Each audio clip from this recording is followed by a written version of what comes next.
ओम शांति। 18 जनवरी 1969 पिताश्री जी के अव्यक्त होने के बाद अव्यक्त वतन से प्राप्त दिव्य संदेश। 8वां संदेश। आज जब मैं वतन में गई तो कोई भी नज़र नहीं आ रहा था। दूर से कोई जैसे आवाज़ आ रही थी। ऐसे लग रहा था जैसे कोई खास कार्य हो रहा हो।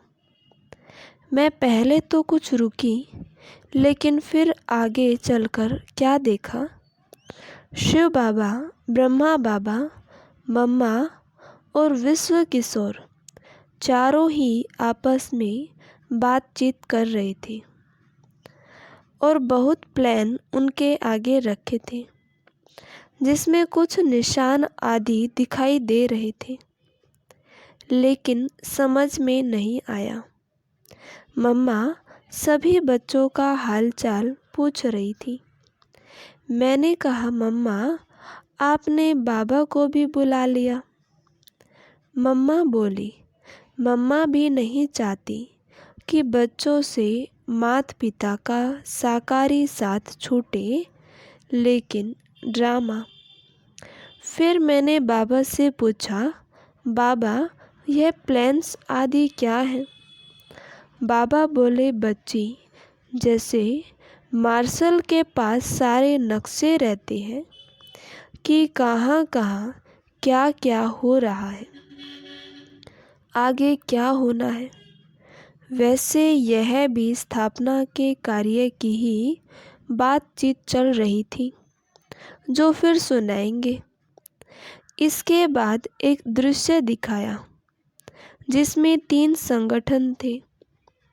एक तो देखा लाल लाल चींटियां जो आपस में गेंद के माफिक इकट्ठी हो जा रही थी। दृश्य ऐसा था जो ब्रह्मा बाबा ने शुरू में देखा था। दूसरा संगठन था मूल वतन में आत्माएं समा रूप में थी। तीसरा संगठन हम ब्राह्मणों का था, जो सभी सर्कल रूप में बैठे थे और बीच में बाप दादा थे। वह ऐसे लग रहा था जैसे फूल के बीच में बूर होता है और चारों ओर पत्ते होते हैं।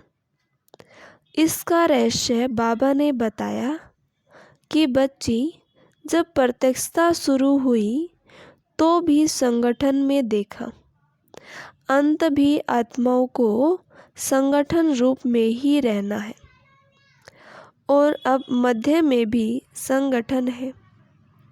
संगठन की शक्ति है तो कोई भी हिला नहीं सकता।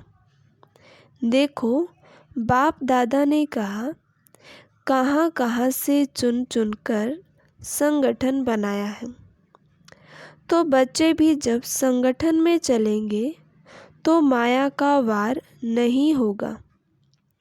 जैसे गुलाब का फूल व कोई भी फूल होता है तो उनको योग्य स्थान पर रखेंगे, और अकेला पत्ता होगा तो हाथ से जल्दी मसल देंगे। तो बच्चों का भी संगठन रूपी गुलदस्ता होगा तो विजय प्राप्त करते रहेंगे, कोई वार नहीं कर सकेगा। ऐसे कहते बाबा ने कहा कि सभी बच्चों को कहना कि संगठन ही सेफ्टी का साधन है। 9वां संदेश। आज जब वतन में गई तो बाप दादा दोनों बहुत बिजी थे। क्या देखा, दोनों के आगे बहुत से फूल भी थे और पत्ते भी थे। जैसे गुलदस्ते में फूल भी डाले जाते और पत्ते भी डाले जाते। फूल 2-3 प्रकार के अलग अलग थे। उनको देख रहे थे और छांट रहे थे। तो बाप दादा दोनों उसी कार्य में बिजी थे। मुझे देखा भी नहीं। जब मैं नज़दीक गई तो मुझे देख मुस्कुराया और कहा कि मैं सारा दिन बिजी रहता हूँ। देखो बच्ची कितनी बड़ी कारोबार चल रही है। यह फूल पत्ते 3 क्वालिटी के अलग अलग करके रखे हैं। पहले बाबा ने मुझे फूल दिखाए जिनकी संख्या बहुत कम थी। फिर बीज की क्वालिटी दिखाई जिसमें फूल बहुत थे लेकिन साथ में थोड़े पत्ते भी लगे थे। फूल अच्छे थे लेकिन जो पत्ते लगे हुए थे वह कुछ डिफेक्टेड थे। तीसरी क्वालिटी में फिर पत्ते जास्ती थे और फूल बहुत ही कम थे। इस पर बाबा ने मुझे समझाया कि यह पहली क्वालिटी जिसमें थोड़े फूल हैं, यह वह बच्चे हैं जो बिल्कुल दिल पर चढ़े हुए हैं और ऐसे दिल वाले अनन्य बच्चे बहुत ही थोड़े हैं। दूसरे नंबर वाले बच्चे हैं बहुत अच्छे परंतु थोड़ा कुछ कमी है। फूल बने हैं लेकिन थोड़ी कमी है। बाकी तीसरी क्वालिटी के हैं प्रजा। उसमें कोई फूल निकलता है जो पीछे जाने वाला है। बाकी सब है प्रजा। तो 2 ऊपर की क्वालिटी बच्चों की है। बाप दादा अब गुलदस्ता सजाते हैं। जब गुलदस्ता सजाया जाता है तो सिर्फ फूल डालने से गुलदस्ता नहीं शोभता, उसमें कुछ पत्ते भी चाहिए। तुम फूल हो लेकिन तुम्हारे साथ पत्ते भी चाहिए।